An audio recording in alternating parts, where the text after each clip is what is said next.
All through the week, we've been counting down the top 50 treasures found by you, the public, in gardens, fields and rivers up and down the country.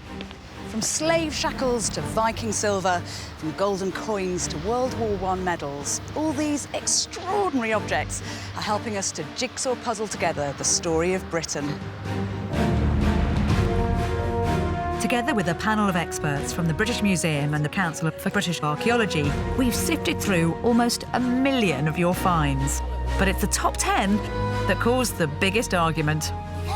Yeah, really? No. I mean, if for the Vikings, that's their whole world in one vessel. Oh, swap that. So that's fine. So I get my Bronze Age and we ditch the helmet. Should we do that? Today, we've reached what our panel think are the most extraordinary of your finds.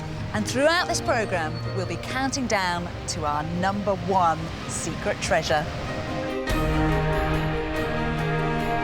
A silver badge could pinpoint the location where a king of England died in battle. This might have fallen close to where Richard fell. It would have certainly been worn by a man of nobility, so it's very important. An ancient and precious gold cup tells of a sacred past. Could I hold it? Yeah, I'll pass it to you. Wonderful to hold that and think that is 3,500 to 4,000 years old. Over the course of this week, we've been asking you to send in new treasures, and tonight we'll be revealing the best of them. But first, our secret treasure number 10 is not only an amazing find in its own right, but comes from the moment that Britain was invented.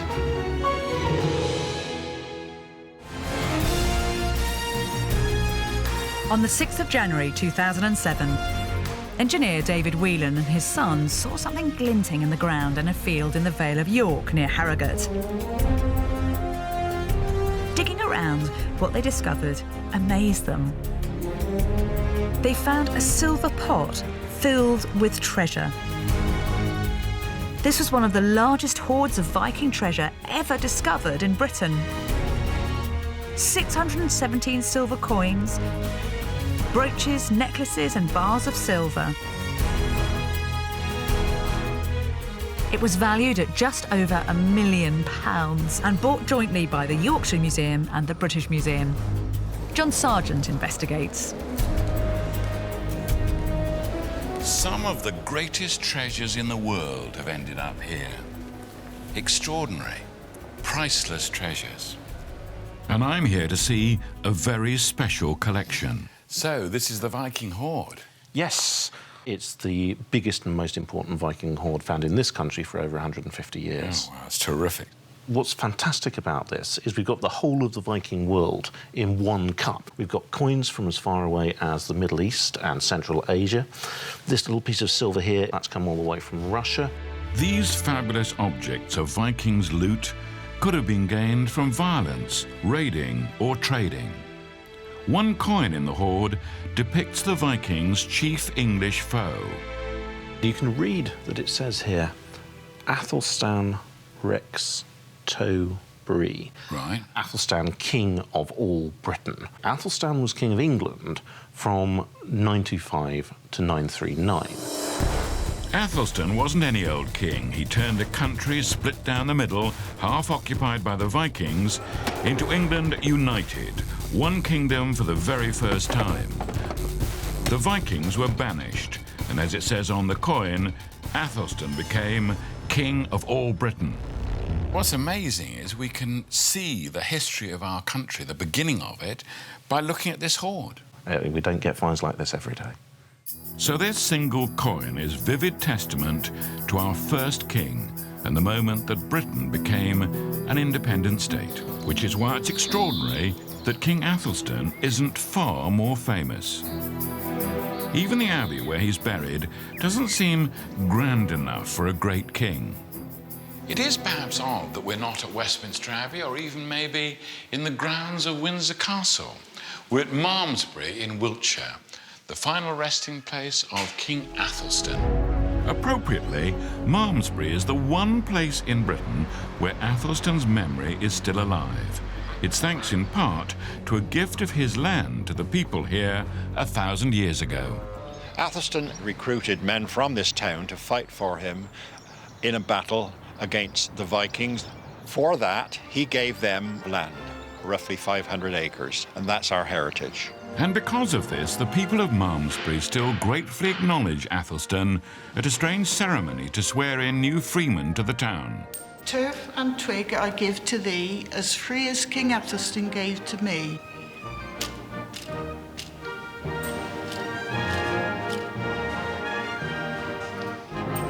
Thou shalt be.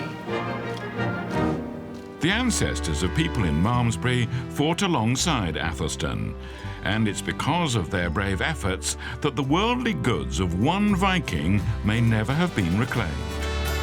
He could have buried the hoard to hide it from Athelstan's army. He could even have been killed in battle by the English forces. It's marvellous that Athelstan's memory is still kept so vividly alive here in Wiltshire. And it's extraordinary to think that because one of his coins was found 300 miles away, we were able to relive one of his greatest moments, defeating the Viking invaders. Who says that history is dead? We're counting down the final 10 of Britain's secret treasures. Number 9 on the list is an extraordinary and very rare bit of history that's now sadly lost to the nation. In fact, nobody knows where it is or who's got it. Bettany investigates the Crosby Garrett helmet. In May 2010, a young man was metal detecting in a field in Cumbria near Crosby Garrett, and he uncovered this bronze figure of a griffin, a kind of fierce mythological creature. Understandably, he carried on digging, and he uncovered no less than 68 metal fragments. What was extraordinary about this find was that all the bits of metal appeared to come from the same object. Although the finder informed the British Museum of his discovery, because it was made of bronze, not gold or silver, it was up to him what he did with it. So he instructed London auctioneers Christie's to reconstruct and sell it. Within 6 months, they transformed the box of broken fragments into something truly astonishing. A unique and magnificent Roman parade helmet with a faceplate designed to shock and awe. This was such an extraordinary find for Cumbria that a local museum wanted it as the centrepiece of a new gallery. With only 3 weeks to the auction, the Tully House Museum in Carlisle started a fundraising campaign. We're getting donations being pledged from Canada, I remember, Brazil, Bulgaria. What surprised me and made me more determined, really, was the response locally. I remember going to a secondary school and they all started putting their hands up and saying, we're going to do a car wash, we're going to have a stall, bake cakes, and they did. They were emptying piggy banks, and, you know, the amount of excitement that it generated locally was just phenomenal. In just 3 weeks, they'd raised an astonishing £1.7 million to bid on the helmet. On the day the restored helmet went under the auctioneer's hammer in London, there was a great deal of interest. Now, ladies and gentlemen, we come to lot 47, the Crosby Garrett helmet. Can we have a starting bid, please? It went so quickly, it seemed to be a matter of seconds. I'm sure it was minutes, but it just rattled through really quickly. £100,000, 200, 300,000. I got a sinking feeling because the pace of the auctioneers seemed to suggest this is going to go incredibly high. 700, 800. The auctioneer shot over $1 million. 1.1 million, 1.2, 1.3. There was a bit of a pause at about 1.5 million, and I thought, maybe there's a chance here, maybe we could get it. Any more bids? And then suddenly it took off again. 1.6 million. We pulled out at 1.7 million. Hammer price was 2 million, and that's basically the last time I saw it. So this amazing piece of British Roman history never came to the Tully House Museum, and the public can't see it. Today, no one knows where the helmet is or which private collector owns it, and its disappearance has left a hole in history. Of course, money can buy you anything. In this case, a unique Roman helmet. But it certainly hasn't bought the love of historians and archaeologists and members of the public right across the country. Still to come, an ancient gold ring gives up its saucy secrets. So it looks like, I don't know, a couple arguing or kissing. Or having sex. Really? And a beautiful Roman bowl offers a rare glimpse of life on Hadrian's Wall 2,000 years ago. It's a real window into history. We're counting down the final top 10 objects discovered by you, the British public. Extraordinary finds that have changed the way that we view our past. That's true. And number 8 on our list is tiny, but perfect. It's a gorgeous gold seal ring that was discovered in 1998 on a patch of waste ground just outside Norwich by a member of the public who wants to remain anonymous. Local girl Mylene Class goes in search of an East Anglian fairy tale.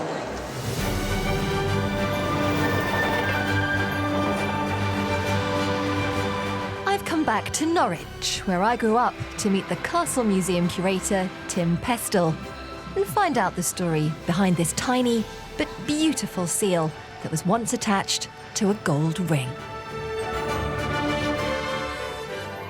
Hold it. Tiny. Oh, it's quite heavy. It is, yes. It's 98% pure solid gold. Oh, wow. So it looks like, I don't know, a couple arguing or kissing. Maybe Or both. having sex. Really? Possibly. My eyesight must be bad.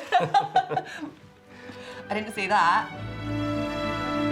The image on the ring shows a bearded man and a long-haired woman in a naked embrace. Once pushed into wax, the ring made an imprint that was used as a seal. This saucy stamp was meant for a lover, but the flip side is more official and intriguingly has the name of the person who owned it. You can read the name Baldehildis, a 7th century queen. That's amazing. So this is a queen's. We think so, yes. Baldehildis was the ultimate local girl made good. Born in 7th century East Anglia, she rose to become the Queen of Franks, an area that covered much of modern-day France. I'm travelling to a town outside Paris where Baldehildis lived towards the end of her life to find out more about her. Baldehildis wasn't born into royalty. Amazingly, she was an Anglo-Saxon slave. But legend has it, she was so beautiful that she enchanted none other than the King of Franks himself. And in 648 AD, the slave girl became his queen. I hate the idea of anyone thinking they have ownership over anybody else, so this girl becoming a queen from the ranks of a slave, that's like a real fairy tale. I'm meeting medieval expert Martin Ryan in a museum in the town of Shell. Astonishingly, personal items from Baldehildis' life still exist here. Just down there at the bottom there, you might be able to see the lock of her hair. Look at that. I want to find out what the slave girl did with her newfound royal power. Someone about 10 years after her death wrote down her life stories. I've got a translation here. She gave orders through all the lands that no one was to sell captive Christians within the borders of the Frankish realm. So she tried to stop She tried to stop the slave trade, yeah. Slavery was a common practice in medieval Europe. It actually wasn't made illegal until as late as the 19th century. So Baldehildis' decree to stop it was 1,000 years ahead of its time. As you can see, the last years of Baldehildis' life were spent in a monastery, where she would have given up all of her worldly goods. The gold ring is so personal, it could be that Baldehildis sent it back to her family in East Anglia. On the flip side, you have a couple having sex. You can't really take that into a monastery without nuns talking. not the kind of thing you take in, no. Baldehildis was an incredible woman, and for me, this ring represents her finest moments. A woman in love and a queen in power. And that is why it deserves its place at number 8 in the list of treasures. The finder of the seal has discovered a very personal slice of history. A discovery to be proud of. Indeed. Now, number 7 in our final countdown is an incredibly important find from Roman Britain. Not only does it give us clues to one of the greatest monuments from that period, but it also brings us up close and personal to one man who was sent to this outpost of the Roman Empire.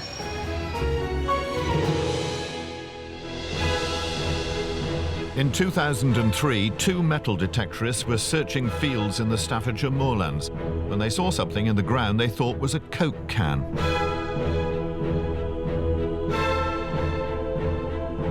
When Kevin Blackburn dug it out, what he and his colleague Julian Lee actually found was an extraordinarily rare and beautifully decorated Roman copper pan or bowl. What's exceptional about this bowl is that it's one of only a few objects that refer directly to the time when Hadrian's Wall in the north of England was a manned fortification.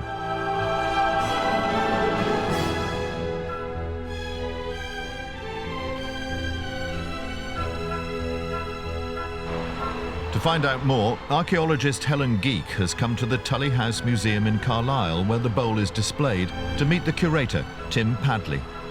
And this is the Staffordshire moorland. So tell me what the inscription means. Well, it has the names of the forts at the western end of Hadrian's Wall, starting at Myus, Cogabato, then you leap to Camaglana, and possibly the earliest reference to Hadrian building the wall. And this is what he built. 1900 years later, and Hadrian's Wall is still the greatest landmark the Romans left Britain. It was the furthest outpost of the Roman Empire, built to separate civilization from the wild, raw and untamable tribes to the north. A frightening prospect for anyone posted here. All along the wall were fortresses stationed with troops, and this bowl may have been owned by one of them. Fantastic colours. So do we know who this belonged to? Well, it belonged probably to Draco, the Draconis at the end. Do we know who Draco was? Have we got any idea? We don't know who this particular Draco was. There are various Dracos that we do know about, and they do seem to be Greek. Draco is not a Roman name, but Greek.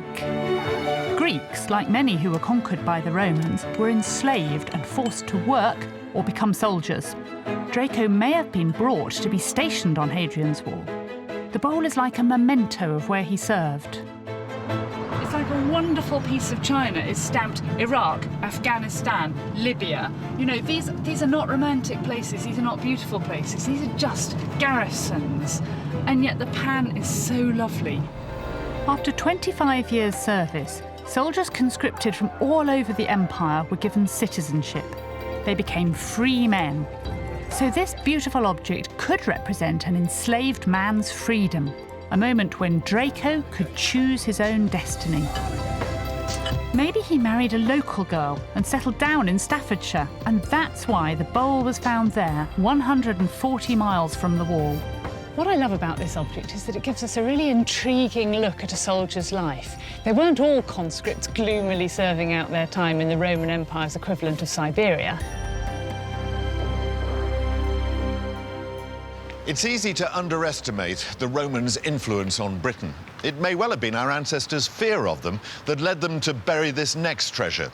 Not just one object, but 5,000 that make up number 6 on Britain's secret treasures.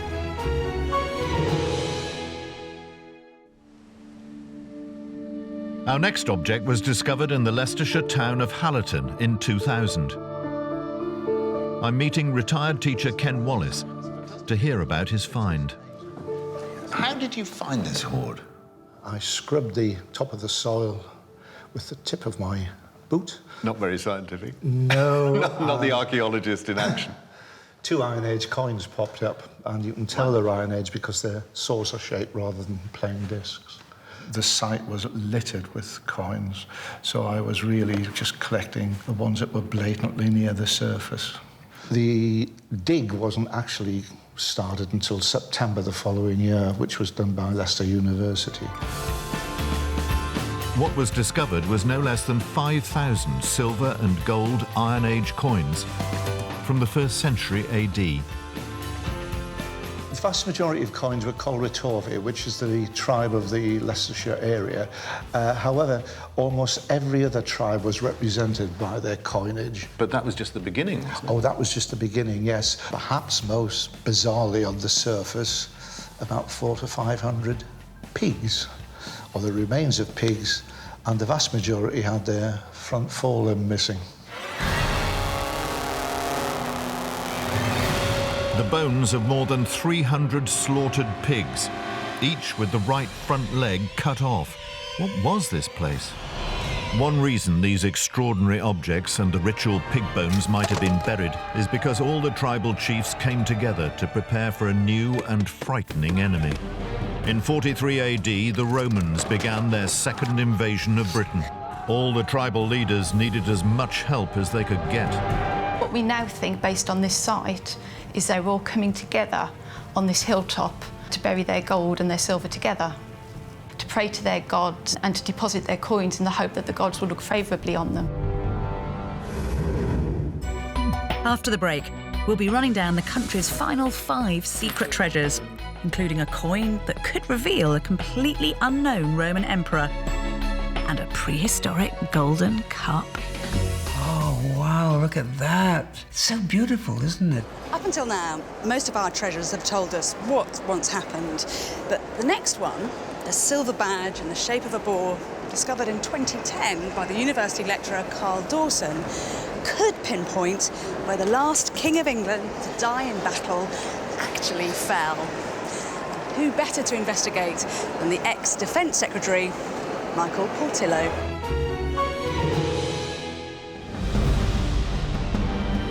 In 2010, in a field near the historic town of Market Bosworth, a metal detectorist found this, a silver-gilt badge in the form of a boar.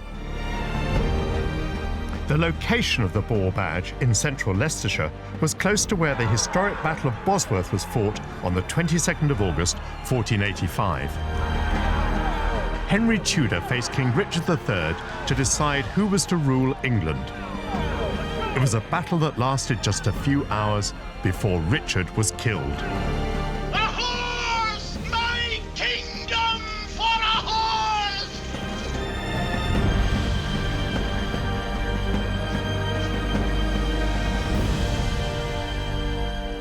And a new royal family ushered in the golden age of the Tudors. This badge tells us something amazing about that battle. I'm going to the local information centre to meet battle reenactor Paul Parker. Was this being worn by somebody at the time of the battle? Oh, definitely. Everybody that supported Richard would have been wearing these effigies of the white boar, the blanc sanglare. And then if we look at the smaller badge, which is more the size of what you're showing, it is actually made out of pewter. Now, this is why this is so different, because this is made of silver and it's gold gilded. So it would have certainly been worn by a man of nobility, showing support for Richard.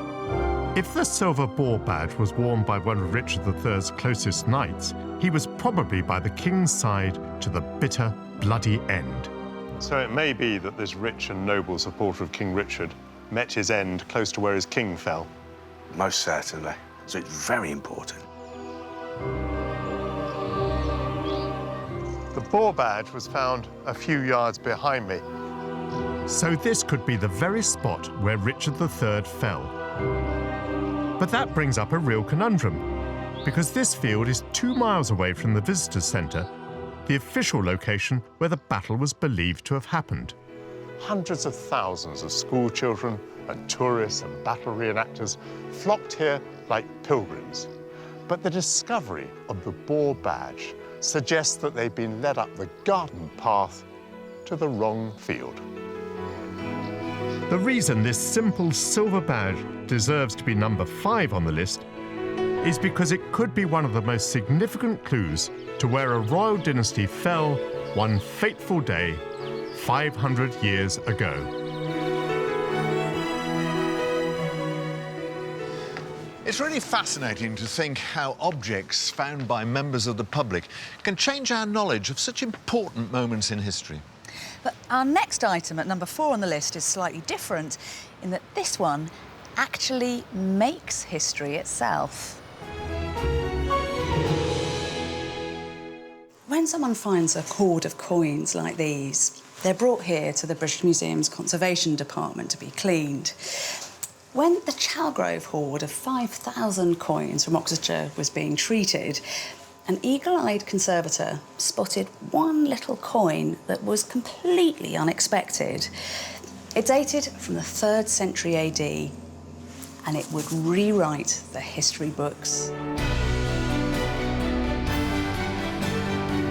In 2003, Brian Mallin, a plastics engineer, was metal detecting in a field near Chalgrove, Oxfordshire. Didn't just find loose change here, didn't just find a clay pipe, found 5,000 coins in a pot. To Richard Abdy, one of the British Museum's coin curators, it was all pretty familiar stuff, until, amongst the thousands of coins, he spotted something mysterious and unique. What made this hoard special?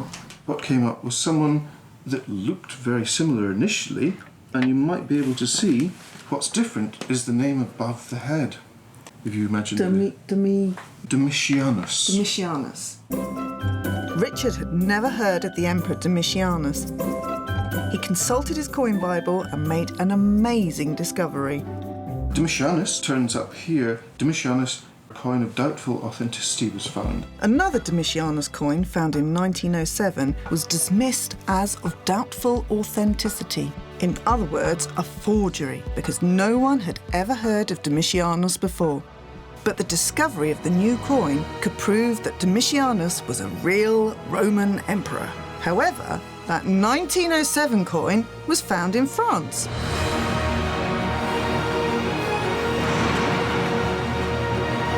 Richard asked his equivalent at the Bibliothèque Nationale in Paris, Michel Amandry, to track it down. That coin has been locked away in a drawer for the best part of 100 years, thanks to a review by an academic.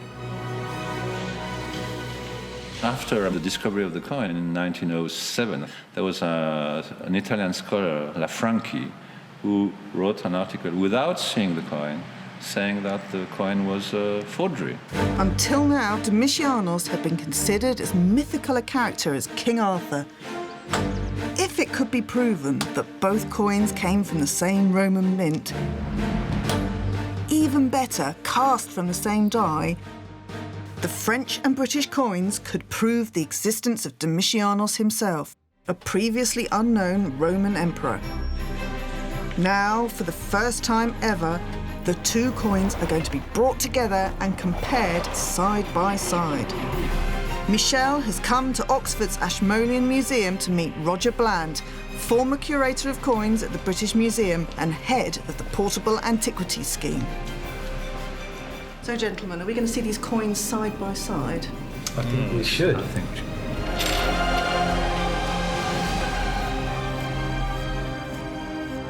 Well, the Oxford one, I think it's much fresher. This one is very irregular around the edge here. Look at the crown and you see where its crown is ending. I think it's very clear, actually, that these two coins definitely are from the same die. This is history in the making. The fact that these two coins are definitely not forgeries means a new Roman emperor has been discovered. What's so exciting about being able to place these two coins physically together is that we can guess that Domitian had power in Britain as well as France. That's the miracle of loose change in archaeology. Absolutely. The little we know of this emperor comes from these coins. But I can't help thinking it won't be the last we hear of Domitianus.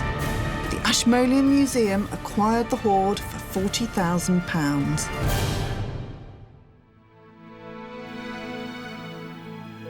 Brian's opened a new chapter on our history, and it's hard to think of anything better than that. But there are still 3 items to go on our countdown. The next treasure made it to number 3 because it's so magnificent, so awe-inspiring, so beautiful that it caught the imagination of the world.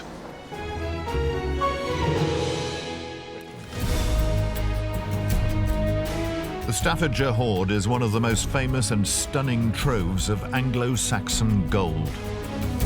1,500 gold and jewelled objects, including war gear such as sword fittings, belt buckles and helmet parts, were discovered by Terry Herbert in 2009 when he was metal detecting in a farmer's field at Hammerwich, Staffordshire. When the hoard was displayed at the Birmingham Museum, it broke attendance records, as people from all over the world flocked to see it.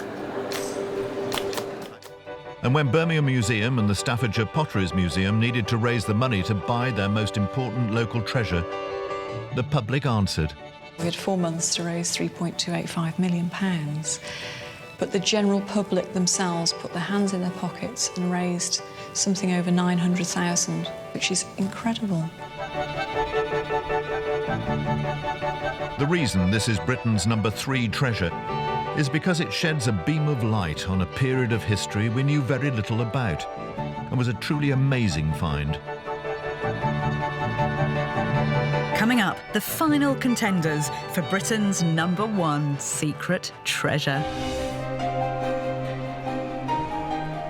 The countdown of Britain's 50 greatest secret treasures has brought us to the final 2. The treasure that came in at number 2 is as old as the pyramids. It predates Jesus by 2,000 years, and it comes from a period known as the Bronze Age, although this is made of solid gold.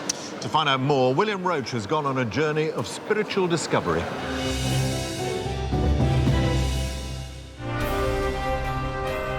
In 2001, a plough ran over a strange metal item. Although damaging it in the process, it had exposed an object that might never have been found at all.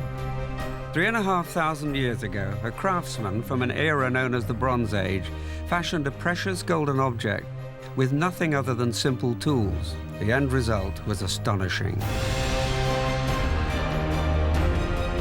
This is the Ringlemere Cup.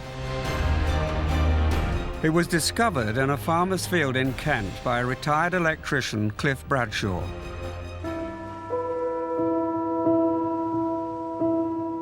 I've come to the British Museum to meet Michael Lewis and see the cup for myself.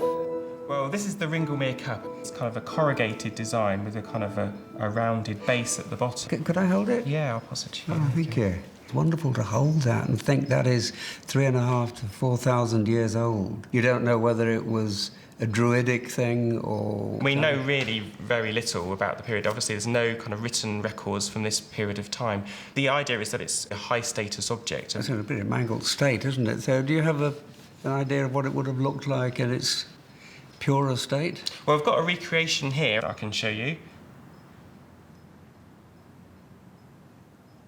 Oh, wow, look at that. How beautiful. You can see the little indents down there. It's so beautiful, isn't it, in its simplicity? You almost feel love radiating out from it. Do you feel that, Michael? No, you don't. No, you're working in the head and I'm working in the heart.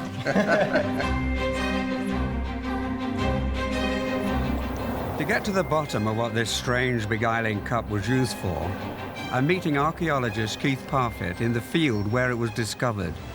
Could you just point out where it was actually found? Can you just make out that very slight rise in the field? It was found right on the summit of that mound. Right on the summit. It was actually a deliberately built mound. Okay. Following the mound's excavation, it was refilled to protect what's beneath.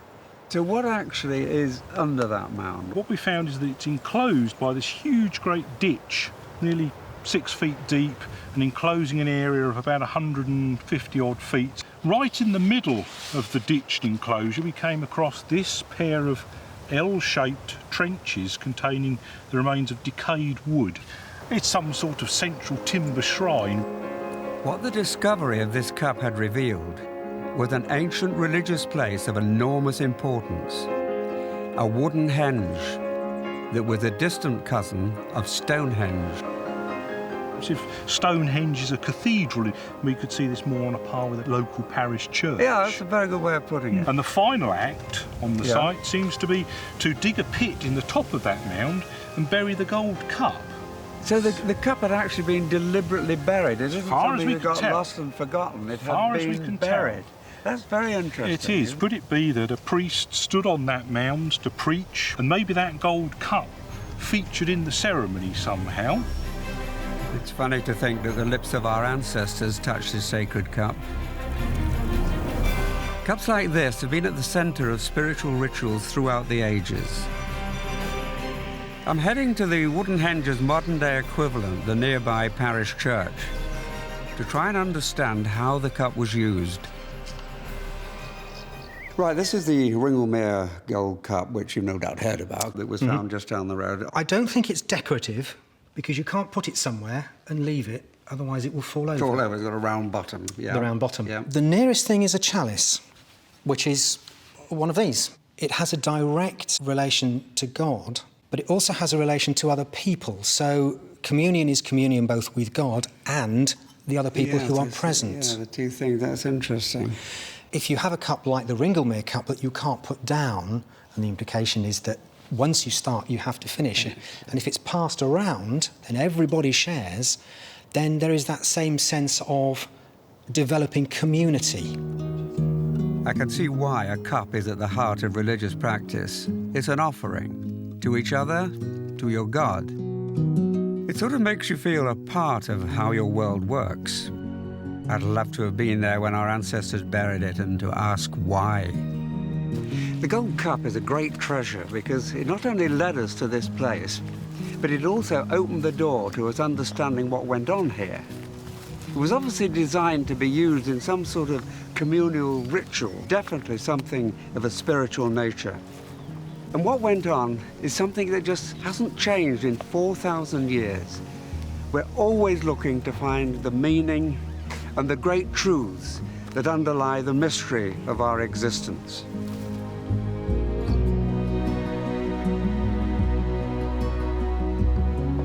It's quite a thing, isn't it, to think that under that farmer's field was an object that was 4,000 years old. I know, and it just goes to show that you never know what amazing little pieces of history you could be walking over. All this week, you've been sending in images of the treasures you've found for our team here at the British Museum's Portable Antiquities scheme to decide which are the most interesting. They've picked out some of the best. There's been a fantastic response. That's lovely, isn't it? In just a few days, you've sent in nearly 1,000 pictures of new treasures via itv.com/treasure. It's just an amazing variety of different finds, isn't it? From gold coins to brooches, swords to ancient toys, rings, and even a set of Victorian false teeth. Some of these objects have only just come out of the ground. This 9th century silver brooch was discovered little more than a week ago. How are we going to make a start? I don't know. That's lovely, isn't it? Yeah, it's a nice thing. That's what they call a square-headed brooch, isn't it, from the Anglo-Saxon period? Quite early, I think, isn't it? Yes. And it's really rare to see them as well preserved as this, isn't it? Like you say, it's very strange to have it complete like that. Well, this is a lead teaching tablet from the 17th century. And it's believed that they were used to help teach children the alphabet. Now, this is an interesting little group of objects, isn't it? I mean, there are bits of pottery here, and there's a handle here of a knife blade. And some clay pipes as well. Oh, right, yeah. The finder was a little boy who found these on the Thames foreshore, which is nice. So Right.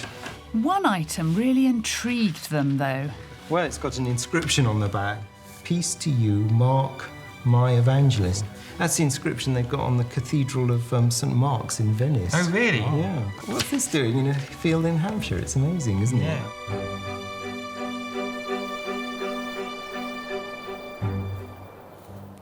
Oh, look at that. It's fantastic. It's exactly like a little book, isn't it? Oh, look, even a little spine and the cover. So you get another bit of information from this, don't you? Because you can see what a medieval book would have looked like. That's right, yeah. Where did you find it? I found it here, in this field. Actually, in this field? Yeah. So do you have a theory about what it is? Well, we're on the Pilgrim's Way to Canterbury, so I did think perhaps it was a pilgrim souvenir. Well, it seems like it was made in Venice, but exactly how many steps it took to come here, who knows? It's got no pin to fix it onto your clothes, so it would have been really easy to lose. And I suppose that might be what it was doing in the field. I think this is really going to add to our understanding of things like international pilgrimage, perhaps, and maybe even our knowledge of the medieval book. So thank you very much for submitting it. No, thank you for taking it off me. Well done, everybody. What a fantastic response. And now for the #1 secret treasure. Until now, the oldest treasure on our list has been 5,000 years old. But our final object is at least a staggering 500,000 years old. And for once, the judge's decision was unanimous. this is an absolutely pivotal moment in the whole of human evolution. It's like, you know, when the humans stood up for the first time and walked on 2 legs, or started intentionally using fire. I completely agree. We should be overwhelmed by the age of this thing. And really, this is the beginning of us. Yeah. This is where life as we knew it for humans on Earth and in Britain began. So for me, that is the winner.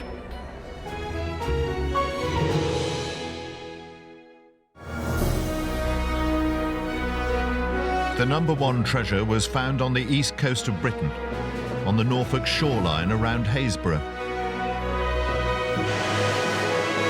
I'm heading there to meet our finder of finders, Mike Chambers, a civil servant who stumbled across it in 2001 while walking his dog along the beach. He spotted a strange-looking rock, more of a black slither, buried in the clay right at the water's edge. He knew there was something different about it. He picked it up and looked at it, but he didn't realise then the significance of what he was holding. It was a straight line in a piece of clay, and it just seemed odd, so had a rummage around, and out it came. Mike used a replica to show me how difficult it was to spot. Can you see anything? Well, there's something up... Well, this black thing... Yeah, that's all I could see when I first found it. It'll come out fairly easy, because it was in solid clay when I found it. And this is the real object that he found. This amazingly crafted piece of flint is a prehistoric hand axe that was made somewhere between 500 and 700,000 years ago. You can tell this has been... It's been crafted, can't you? Yes. I mean, what did you think at the time? I knew it was a hand axe. Yeah.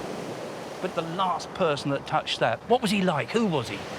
You really feel a connection with this person? Absolutely. I'd love to meet him. So you lost this chap. I think you dropped something. I want to find out how this very ancient Briton made and used this axe. So I've come to meet local craftsman John Lord. Hit it right on the edge. You're in the wrong place, mate. It took John just 2 minutes to knock up the most astonishingly versatile tool. But this is really sharp, isn't it? It can cut through animal skin, carve into bone, and fashion a stick into a spear. It's a prehistoric Swiss Army knife. So, we know where it was found, we know how it was made, and we know, broadly speaking, what it was used for. But what sort of creature owned it and maybe lost it? What sort of land did he live in? 500,000 years ago, Britain was a very different place. Since that time, ice ages have been and gone. Britain was joined to Europe. This land, now beneath the North Sea, was called Doggerland. It was lush and green. Mammoths and herds of other animals roamed its plains. And that is where the original owner of the hand axe would have hunted and gathered his food. The prehistoric owner of this object could at best be described as human-like rather than human. But it was the simple tool he'd crafted from flint that made him stand out from every other animal he came up against. And quite simply explains why we are here today.